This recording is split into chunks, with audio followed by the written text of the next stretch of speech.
What's going on? My name is Michael Sykes, joined by Ryan McSpedon and Justin Bott. And this is the MJM Grand Sports Talk Show. What an honor this is. Did I do that right, Ryan? You did. What an honor. Amazing. Who would have thought producer Seitz would be hosting the show tonight? I didn't even know this 5 minutes ago. It's a surprise to me. Let's see what I can do. Bud, how are we doing today over there? I'm doing pretty good. How you fellas doing up in your general area? Good. Doing good. If you're on the live side, just bear with us a little bit because I got to run back and forth to put the screen on top and make sound working. So not please let us know. But let's dive right into it. First topic tonight: Baylor Bears, NCAA men's basketball champs. Great dominance. What do you think? Dominance, like I said, just complete dominance, and it was a 3-point shooting. They couldn't miss a shot. And also, I tweeted it last night, I think that classic between the Zags and UCLA from Saturday night really took everything the Zags had. And I know, they're still a great team and that they only had their one loss, but still, like, they just, I don't know, they didn't go into that game like the same team. They were exhausted, banged up. And honestly, I started questioning last night, said, what if it were UCLA in that game? Would they have given a better fight? I mean, don't get me wrong. Baylor, undisputed champion. They had a great season. The only time they had a little hiccup was when they came back from their COVID pause. Other than that, and I was also questioning last night, how did they lose the Big 12? Yeah. They just completely dominated everyone in the tournament, and they lost the Big 12 to Texas. That doesn't make sense. I think they needed that loss. Excuse me, to Oklahoma State. I think they needed that loss, if that makes sense, though. You see, Then you get humbled. Yeah. It's true. Yep. What do you think about this, Bot? Yeah, obviously, didn't expect this from Baylor, especially after Gonzaga. Everyone talked about they've been playing. Everyone says playing a real conference, but I mean BYU was ranked for a little bit. They beat them in the conference championship, and the Gonzaga they really rolled through to get to the championship. But yeah, I definitely didn't expect Baylor to win by 16 points. It was really impressive. I mean, Gonzaga being down 23-8 to start the game and just never recovering from that deficit really kind of told the tale of this. I mean, but putting up 86 points in college hoops doesn't happen that frequently. So Baylor just not putting their foot off the gas pedal, I think, really helped them here. I agree with that for sure, and I honestly was expecting Gonzaga to get the job done. I was expecting them to cover. Thank God I didn't bet it. But I was shocked. I actually did not watch the majority of the first half. I was watching my terrible baseball team lose the game. But from what I did see in the end of the first and beginning of the second was absolute dominance by the Baylor Bears. And I thought when Gonzaga cut it 10 at the half, they had a chance, but they just were never able to get over the hump in the game. Which brings us to our next question is, why can Gonzaga never get over that hump in general? Like I said earlier, it was the 3-point shooting. Baylor just simply couldn't miss. There were a few times where the Zags would cut it to 10, and I was like, oh, here we go. This is the Zags. They're going to go on their run. And each time because they were down for the most part, like 15, 16 for most of the game, and then they'd cut it to anywhere between that 9 to 11 range. And like I said, I'm like, here we go.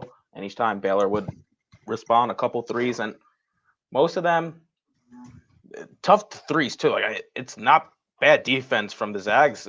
They were just draining threes in their faces. They honestly could not miss. And I think that's where Gonzaga basically now that everyone always says you have to play perfect to beat the Zags, you could say the same thing about Baylor. Like they're not just, like a 1 seed. Cool. They were with Gonzaga the whole year. That's basically 1A, 1B. And both those teams, to beat them, you had to play perfect. And honestly, Baylor, like I said, the 3-point shooting, Zags had no chance to come back from that. Yeah, 3-point definitely played a big benefit in that category. Gonzaga shot less than 30% from three. But also, I think another tell of the tape was the free throws. Gonzaga only missed 6, but I mean, Baylor hitting 6 of 18. And you say it all the time, they're free throws, you got to hit them. And then in this game, I guess it didn't really make that much of an impact, but I just thought that was a good point to make because a guy like Jalen Suggs, he missed 2. Nemhard, he missed 3 of them. So these are points that you can't get back, and I thought that also played a part in the game. And the rebounding, down in rebounding by 16 to Baylor, and that obviously didn't help them in that category. But yeah, it's just hard for Gonzaga to get over the hump. So to say what it is, they've had the same coach since 1999, and they've played pretty well against ranked teams over the past few years. And I just don't know what it is. Could it be the coaching? Because they're 22-11 against top 25 teams since 2015, 2016. So I really don't know what it is. I think they just need another year like this one where they can get a top recruit like Jalen Suggs, and I think they can get over the hump, hopefully. Randy, what do you think about that getting over the hump? Honestly, I think it's just well for this year. I'm gonna say the undefeated record has a lot to do with it. You just brought it up. Baylor got humbled in the Big 12 championship, and they came out ready to go in the national championship and the NCAA tournament as a whole and dominated things. Whereas Gonzaga, they've been perfect all year, and I don't care how good you are. Like, I feel like a loss, like you need a loss at some point because we saw it last night. If you're undefeated, each team's going to give you your best shot, which I mean, regardless, you're 1 seed, you're going to get their best shot. But undefeated, it really starts to hit you, especially at this time of year. Like, okay, we're 1 game away from perfection, and all it takes is 1 loss in the tournament now. And I honestly thought it was going to be earlier. I had the Zags losing earlier, but I just feel like that's the biggest thing is that they were just fighting for perfection all year, and I feel like that's really tough to just go undefeated. And we saw it last night, and I don't know, maybe that got into their heads a little bit because Baylor, honestly, if when looking at it, Baylor looked like a team that was undefeated, and Gonzaga, like I said, I know they dominated their region, which I expected them to, but the Final Four, and no, listen, I'm not taking anything away from UCLA. They are a fantastic team, and they proved it in the tournament, beating both Michigan and then giving the Zags everything they had.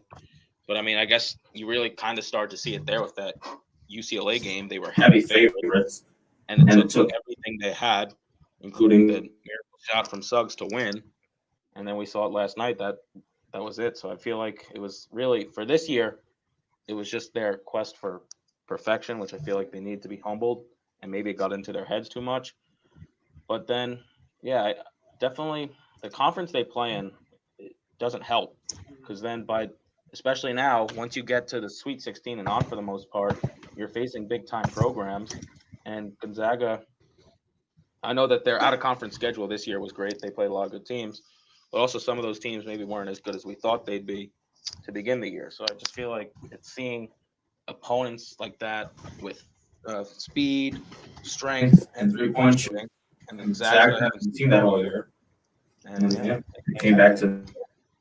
Would have lost the BYU in the West Coast Championship. That could have helped them, is what we're getting at.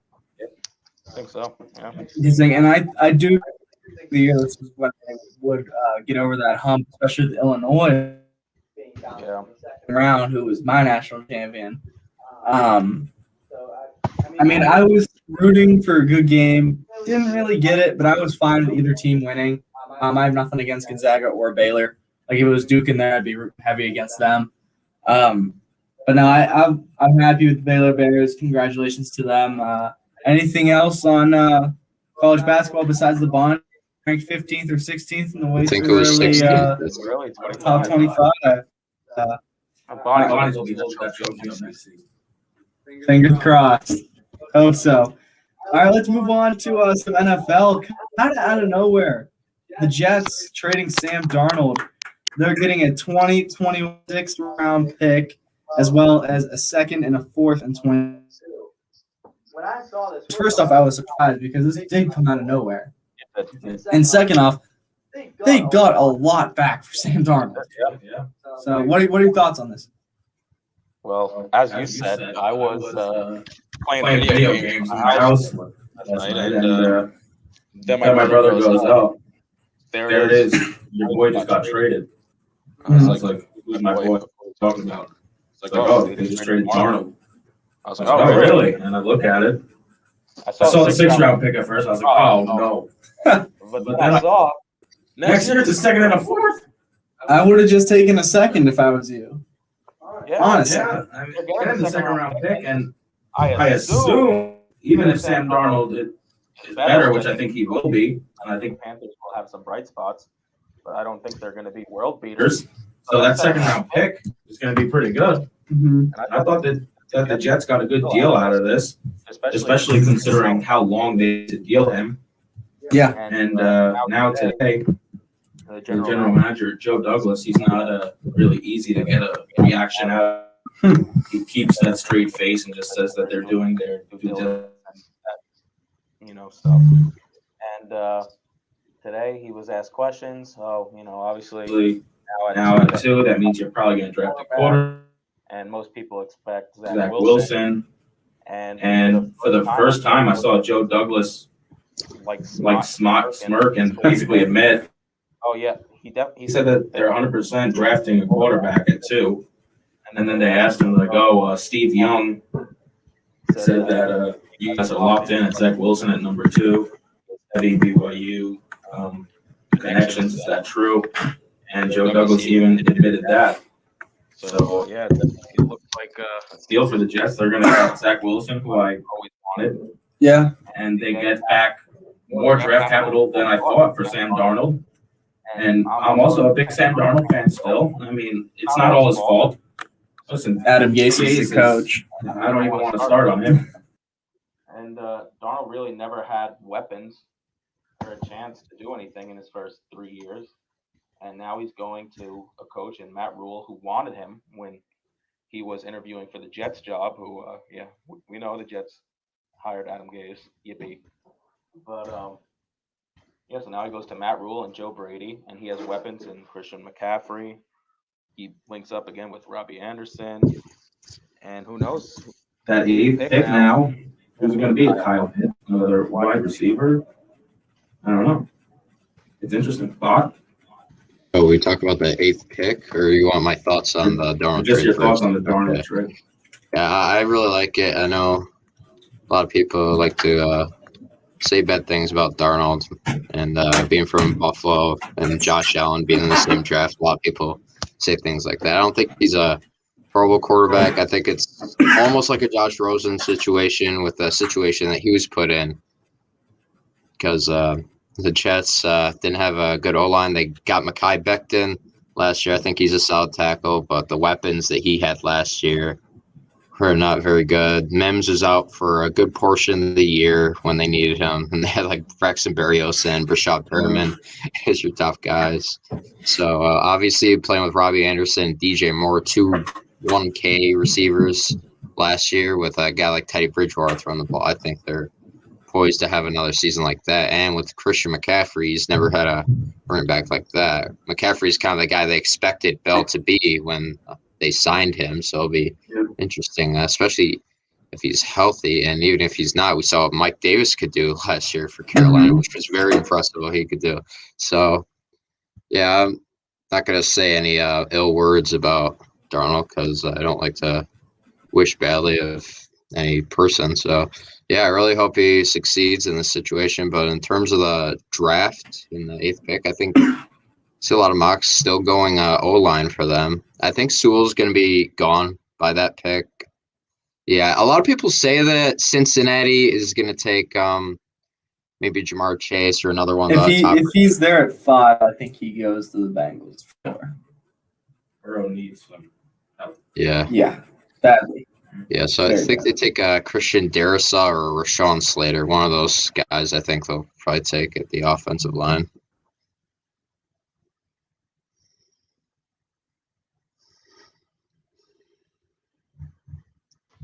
Speak up, Sites. Hopefully people can hear me. I have a loud voice, so now the Darnold trade itself, like I said before, I was kind of surprised at what they got back. I mean, I would have heart that taken as a Jets fan, as you are. Now the 8th pick for Carolina, this is a team that I had trading to number 4 in some of my mocks and taking Justin Fields. That's not going to happen anymore, obviously. I like the idea of the O-line pickup in Slater. Quinn Payne could be a guy they look for off the edge. Of course, I love him at number 9 to Denver. Maybe they need anything on defense, really. Sertan or Horn would be good there, too. But they have their pick on a lot of top-notch defensive talent because of all the quarterbacks and wide receivers that are up high on the board this year. But I think Darnold could have a very, very, very good year. Like, extremely good year. It's the Adam Gase effect. You saw it with Tannehill.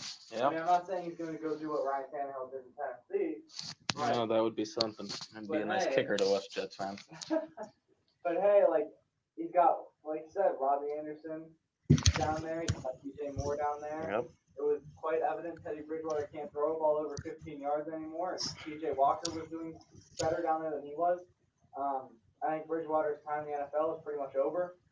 Might be a backup somewhere. Maybe. He'll be a backup in Carolina, that's for sure. Yeah. He maybe could mentor Darnold a little bit, which is something he didn't have in New York. And I don't expect the Panthers to be a playoff team at all. That's not what I'm saying.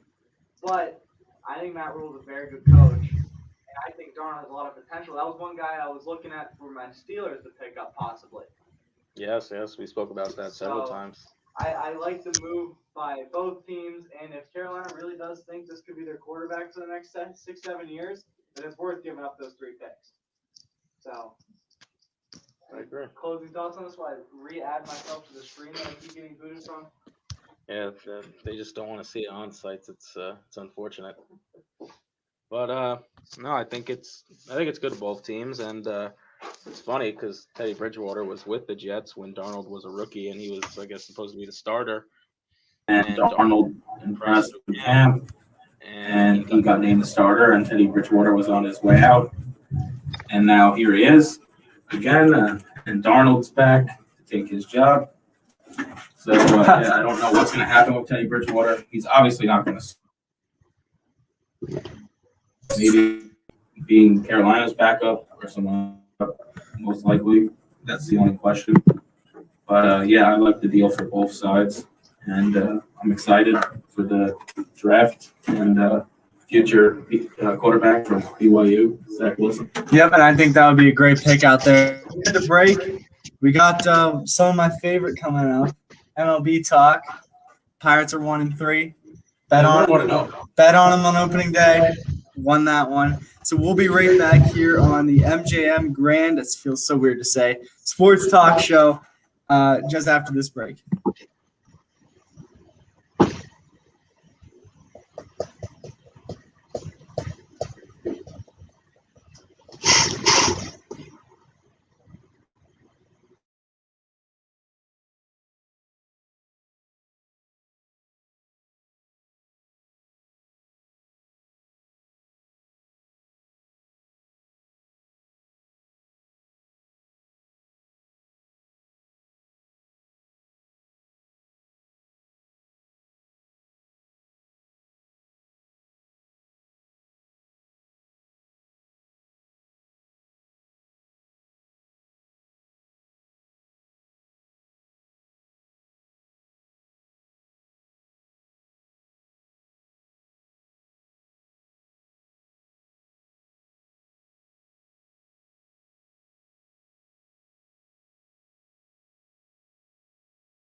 We're talking some base.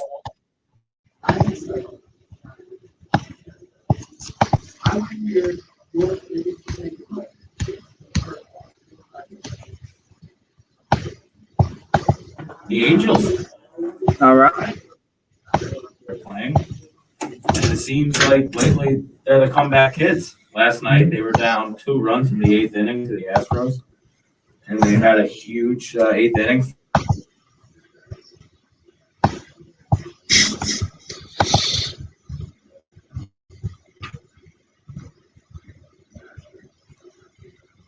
I forget who it was, but that their ALCS was the Yankees and Angels.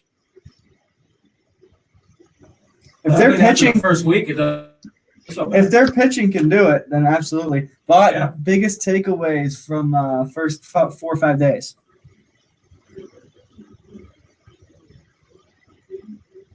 Oh yeah. Oh, Yeah. I didn't know. Yeah, I really like the.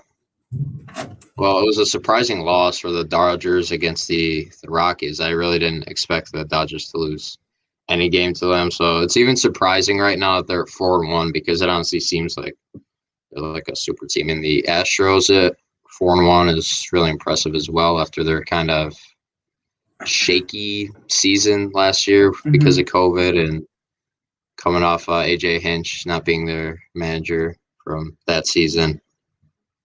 And yeah, the max capacity or whatever the capacity was for the Texas Rangers.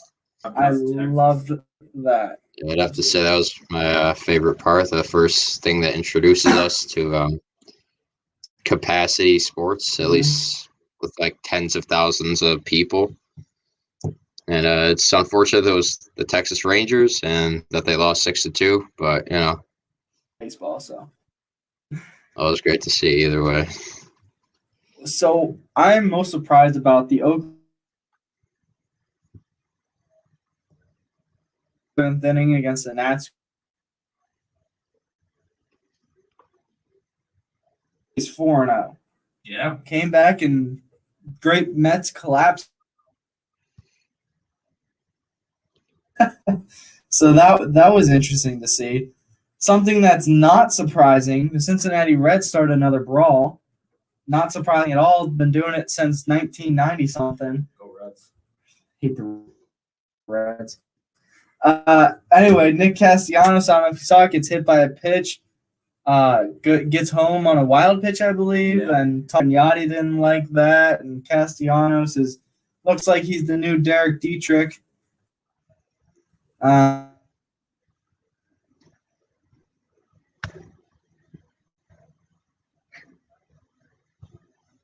like him now, but a little too cocky. Your thoughts on this one, McSpedon? Seems like whenever the Reds and Cardinals get together, there's always something. Whenever the Reds and anybody in the division gets together, there's always The something. Reds are They want to be high tempers. They want cool and they want to be good, but they're not. They're terrible. I don't know. I don't know what it is about, but it just seems like they're always out for.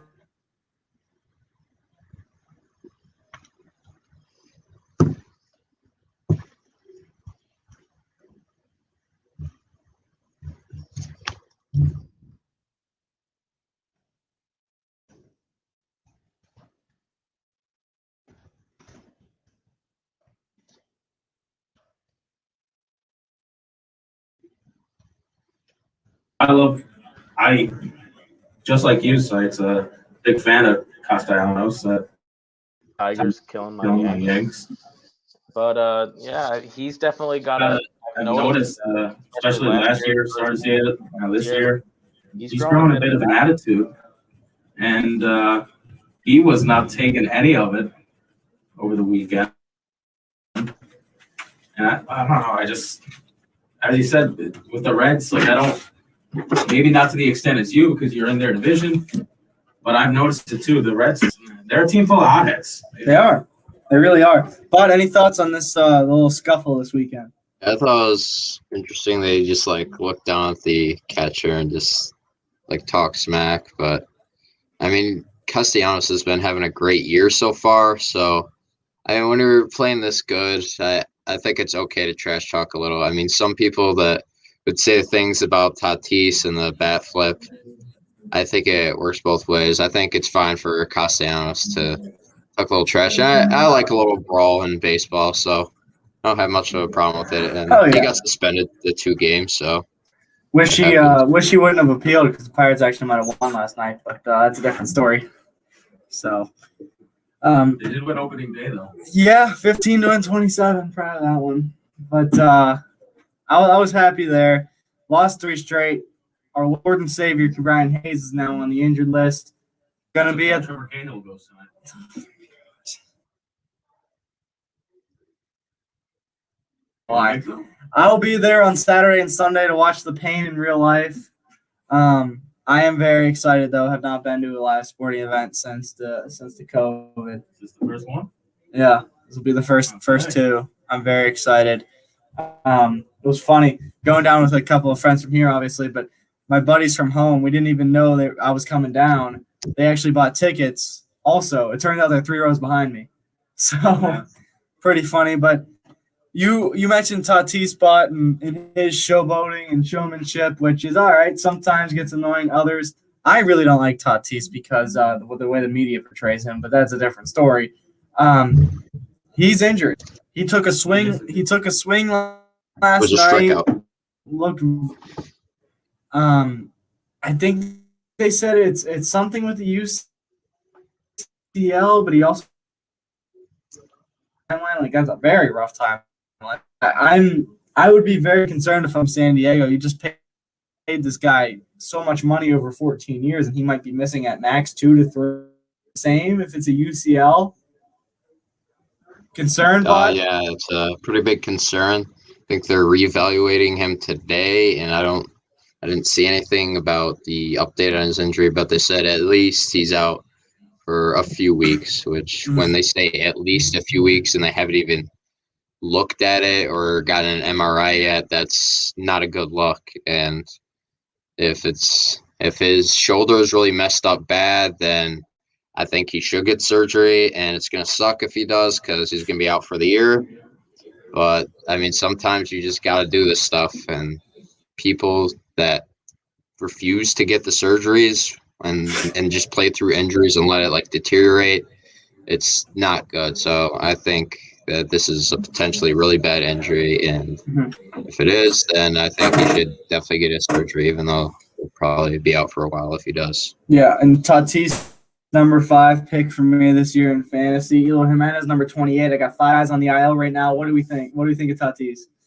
That's terrible. It is terrible. You hate to see it. And I'm still winning this week, by the way. wow. But yeah, you know, when I saw the swing last night and I saw him go down, I said, "This is multiple weeks." And who knows? He may very well not come back until September, maybe at best case, or August. And unfortunately, it looks like that's the way it may go. At least when looking at injuries, I can't see how he doesn't have a surgery. And bugging him in training. And he's young too, so I don't see a reason to not get the surgery. What is he, like 22 or something like that? If he misses, I think this deal too. If he misses what? He comes back normal for the next 11 years or 12 years.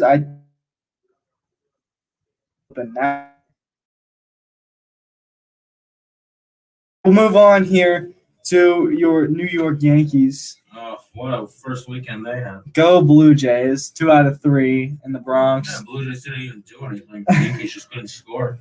Killed Baltimore last night, as they should. The 3-0 Orioles, let me have you.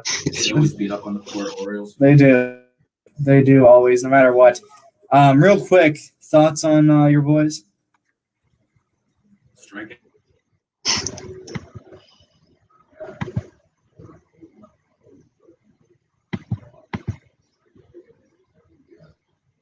Or nothing type offense, and they have too many power guys in that lineup. Where I've been saying the past few off seasons, especially this one, we got DJ. Yeah, he's our pure hitter, pure contact hitter. He should not be hitting number 1, by the way. I don't know why they continuously bat Aaron Hicks third. He is terrible. Yeah, of all the talent on that team, why is he hitting third? It makes no sense. I get if you want to bat him leadoff because he looks at pitches, fine. Because we want to split up lefty.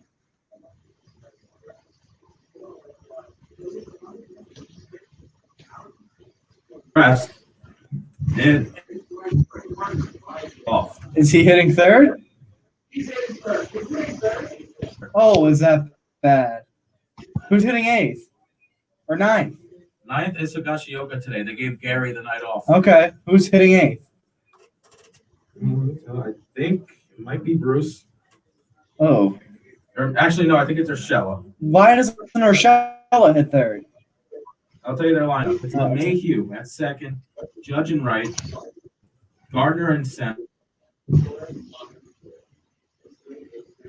at left field, Bruce 7th playing first, and 8th is Urshela at third, and 9th is Kyle Higashioka catching Garrett Cole tonight.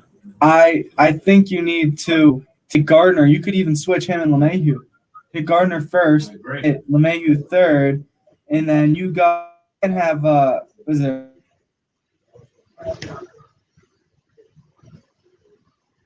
Is that a scary, dangerous lineup of? So watch him put up a. Say that, but.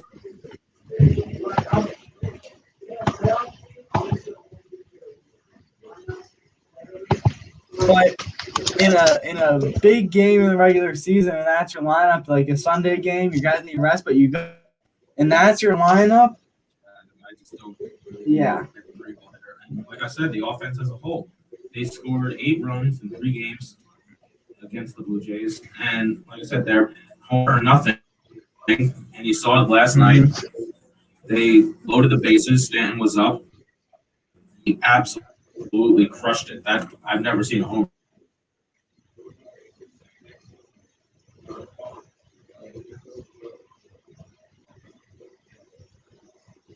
More than likely, he's going to chase us. Yep. Instead of, I think it was 2-0 at the time. So instead of being 6 again, that's my concern. Yeah. I got. There's endless talent in that lineup. It's scary good. It's just it's too homer or miss, hit or miss for me, and I just don't really like that because it never works in the playoffs when you're facing pitching. Bott, any thoughts on the Angels? Yeah, I'll just basically beat a dead horse here. It's the offense. I mean, the pitching has played.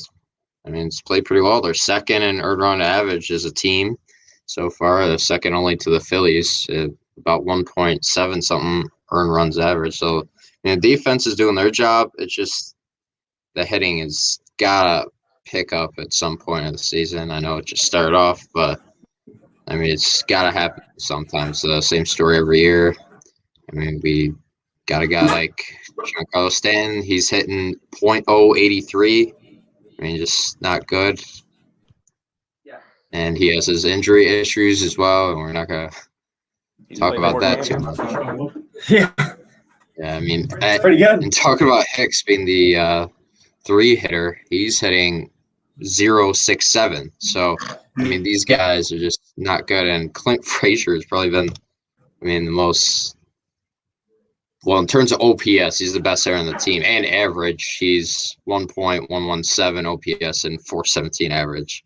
And Judge has been pretty good, 804 OPS and almost 300 average. But other than these guys, I mean, it's just got to pick up at some point. I like the 7-0 win we just got over Baltimore, but it's got to pick up some point. The pitching can't be carrying us the whole regular season, hopefully. Yeah, and Two sites They buddy actually- on the mound. Garrett Cole. Garrett Cole. Ty on He pitching? pitches tomorrow. He pitches tomorrow. First time. Yeah. First time? Yeah. I'm excited then. I'm So excited. 2 Pirates back to back at Yankee. 2 Pirates back to back. in that, Two Pirates. Glasnow's going tonight too for Tampa. Oh, this is tough sites. It's, Astros and Angels 2-2 in the top of the 9th. Second 2 outs. Acuna with 2 bombs in that one. yesterday afternoon. Pirates were off in a minute with the leadoff hit. There we go. Garrett Cole, everybody. I never wanted. Yeah. Long story. A whole different discussion. Before we move on to our award picks here, I just want to say that Gregory Polanco is 1 strikeouts, and I would bet a large lump sum of money that he ends with more strikeouts than he does hits this year. Okay. So, moving on to our MLB awards. Let's get right into it. World Series. You bought. Who do we Best got? of Dodgers over Yankees. I got the Yankees making it, losing. Hopefully they can pick up their offense at some point and get the World Series. But a lot of people still picking the Yankees. It's hard to tell this early in the season, so hopefully it's correct. But right now, I just think the Dodgers are so good with their roster that they could definitely beat the Yankees. McSpedon. I too have the Dodgers over the Yankees. I feel like the AL this year has to be the Yankees. This is the most wide open it's been for the Yankees. And in previous years, you've had the Astros. But yes, they're still, at least this year, they're proving they're still good. But they're not, Yeah. The Rays, obviously, are the Rays. They don't have their payroll, so they can't compete for us at home. And the Red Sox haven't been a factor now for the last 2 years. So Yeah, they stink. I think the White Sox and Twins, yeah, they do. Yeah. But White Sox and Twins could be their competition, I think. And White Sox are off to a slow start, but I know that they'll figure it out. And I mean, when it comes to the Twins, I don't know what it is. I thought it was just a Yankees thing, but we saw with the Astros last year when they got to the playoffs. It's Odd. Very odd. See ya. Yeah. See you later. Yeah. But in terms of the NL, the Dodgers are going to be challenged by the Braves again, and depending on how long Tatis is out, Padres will give them a challenge. Even without Tatis, the Padres can still make some noise. I don't know about World Series noise, but they can still make some noise, especially that rotation. So, interesting. But I still think the Dodgers are the team to beat. The Yankees are getting closer. I'll actually give Cashman, as much as I don't like him, I'll give him credit. At least he spends money. Healthy. At least he spends money. They do. I don't like how they spend it sometimes. I feel like they're a little cheap for how much money they do have. Fair enough. But, yeah, you got Tyone, and I think Tyone's really the big X factor for the Yankees this year. If he's healthy, I believe he could be that and gives you that 1-2 punch. So I'm excited to see what he is, and I'm expecting that he'll be really healthy, and that should carry the Yankees. And I hope, as a Yankee fan, that they fight with the Dodgers to give them a battle. Mm-hmm. But I don't know. I still think it's the Dodgers title to lose. So you both have Dodgers over Yankees. I don't have either I ending like it. in the World Series. I have taking the Dodgers down in the NLCS, and I have the Chicago White Sox taking down the New York Yankees. And yes, I know Eloy Jimenez is out, and that was still my playoffs. So there's a chance there. So I've got the White Sox and the Braves, and I've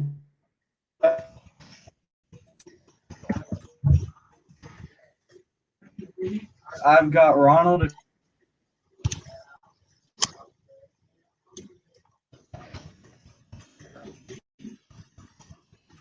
So my NL MVP is Juan Soto. I feel like the best is yet to come for him. Mm-hmm. He's gonna be a player for a long time. Yep. And yeah, as you said, how can you bet against Mike?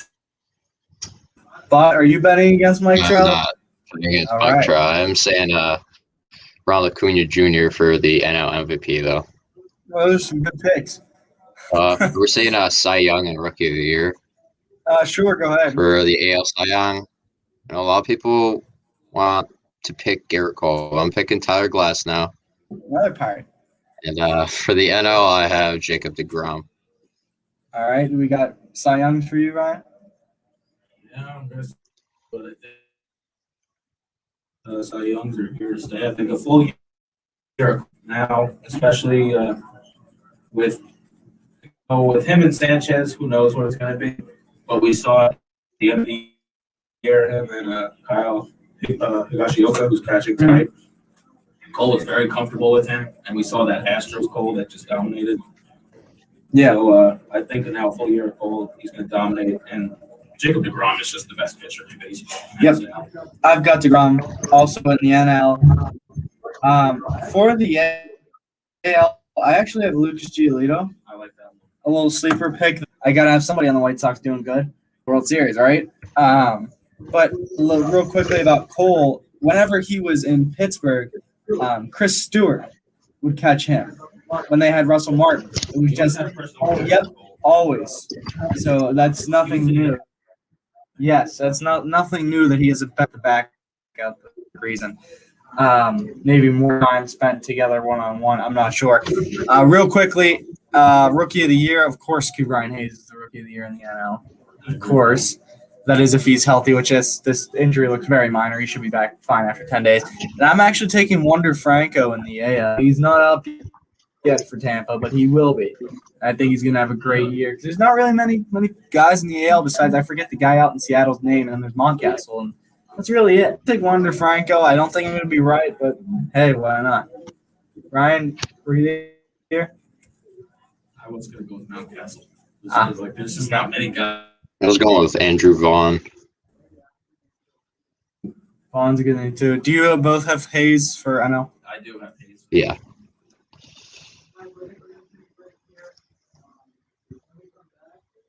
Got NHL talk. I think I read it on the plan. Did I read that right? So that's insane. So we'll talk about that and more when we come back. And I just want to say I am so glad that there was no NBA scheduled today because I could not have done that. So we'll be back on the MJM Grant Sports Talk Show after this break.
talking the 4-game point streak going on. I'm going to throw it right over to Bott. Hopefully he has his mic unmuted. Take it away. Apologies, we had some technical difficulties for a second, but I'm back. So, yeah, Sabres, that's the high point of the season pretty much. 4-game point streak. Played 2 back-to-back 3-2 games versus the Rangers. One of them we won in a shootout. Other one we lost in overtime. The Flyers 6-1, which was just embarrassing on the Flyers' part. I mean, the Sabres just aren't a good hockey team, and they lost. And Philly, I don't know what Philly's doing this year. I really don't know what happened to Carter Hart because it seemed like he was about to be one of the top goalies.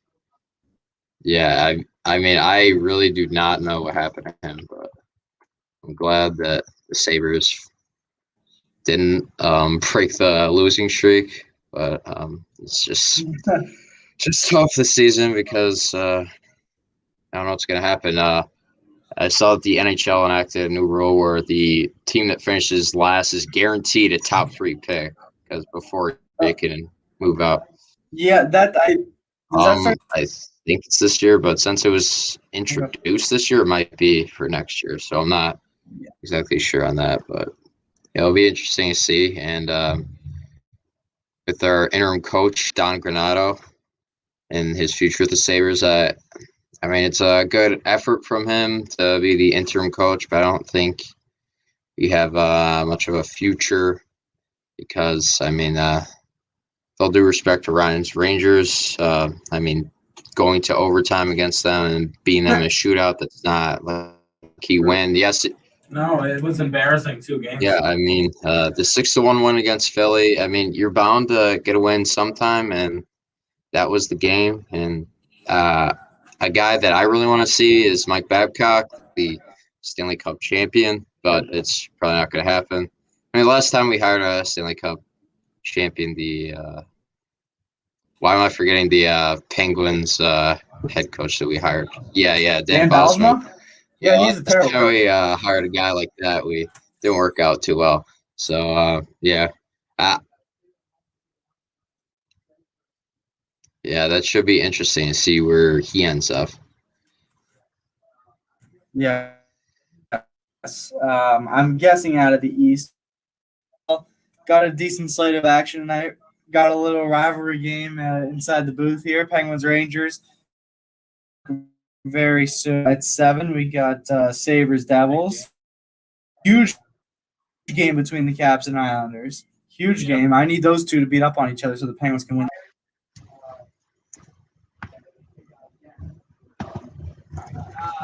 So we're flying as the Bruins are without a lot of Nebraska at the moment.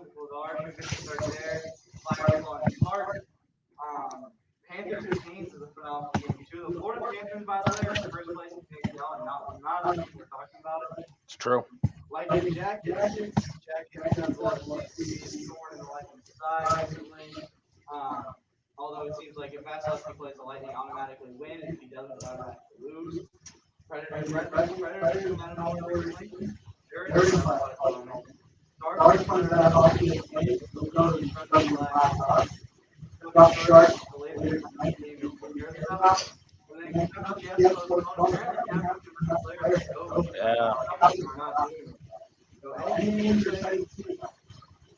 I like Panthers versus Hurricanes.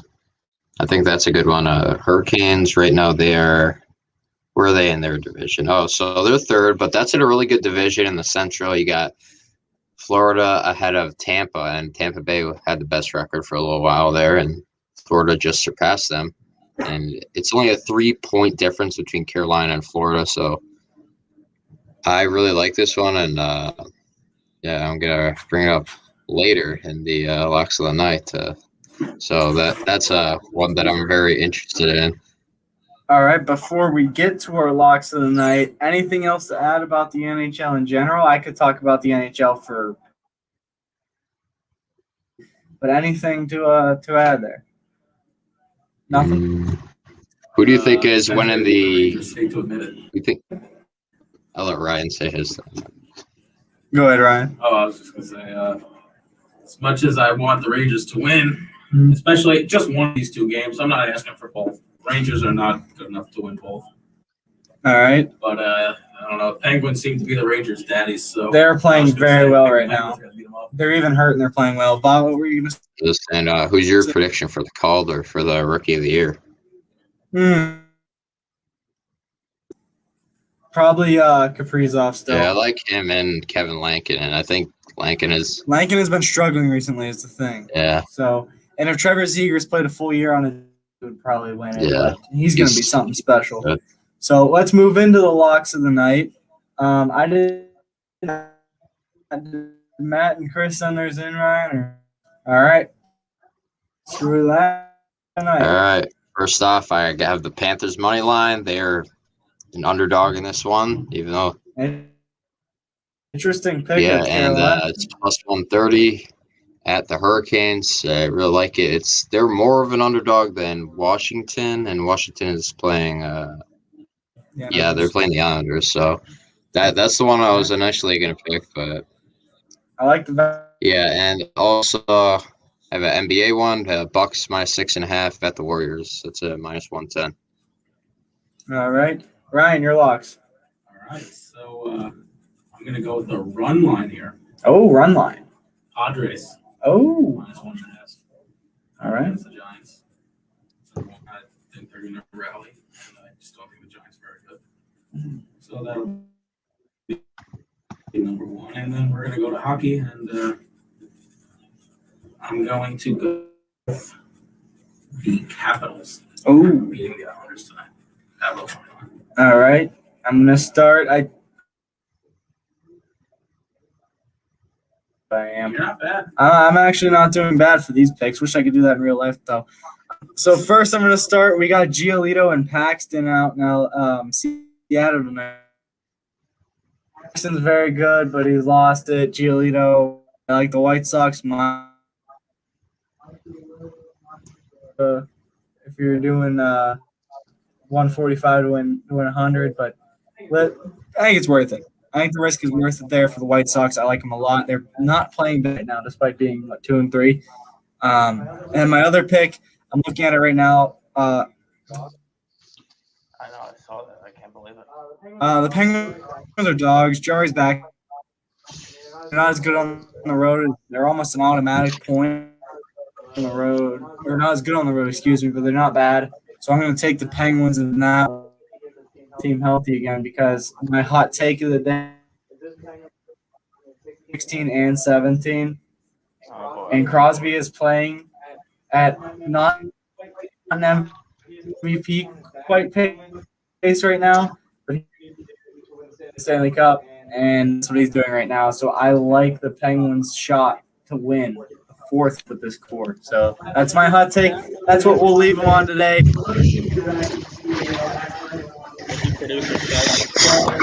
That was beautiful. I always make sure y'all respect. Me, Matt, and Chris on Thursday, and then Bob will be back here next week, next Tuesday. All right.